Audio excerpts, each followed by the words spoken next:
తెలుసు కదా, చీమ.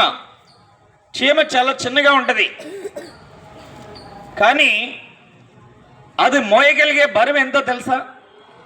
తన బరువు కంటే కూడా 5,000 రెట్లు బరువు ఎక్కువ మోస్తాడు చీమ. 5,000 రెట్లు బరువు, తన బరువు కంటే 5,000 రెట్లు. నేను ఎక్కడో చదివాను.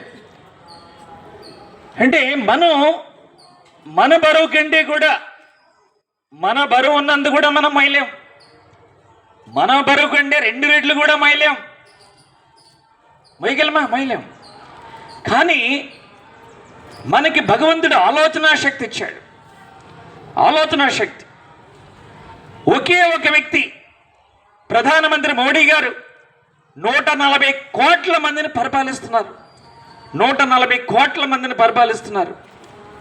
ఇంకా వివిధ రాష్ట్రాల ముఖ్యమంత్రులు, ఆ రాష్ట్రంలో ఉన్నటువంటి జనాభా 5 కోట్ల పైనే పరిపాలిస్తున్నారు.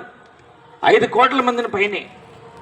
అంటే చీమకి అలాంటి శక్తి ఉంటే, మనిషికి ఆలోచన శక్తి ఇచ్చాడు భగవంతుడు.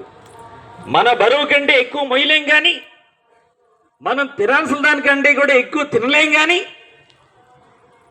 ఆలోచన శక్తిని, అపారమైన ఆలోచన శక్తిని మన ఆలోచన ద్వారా, మన ఆచరణ ద్వారా, మన బుద్ధి ద్వారా, మన మైండ్ సెట్ మార్చుకోవడం ద్వారా మన మానసిక బలాన్ని పెంచుకోవచ్చా లేదా? మన ఫిజికల్ స్ట్రెంగ్త్ని మనం పెంచుకోలేకపోవచ్చు లిమిట్ని మించి, కానీ మానసిక బలాన్ని చాలా రెట్లు పెంచుకోగలమా లేదా?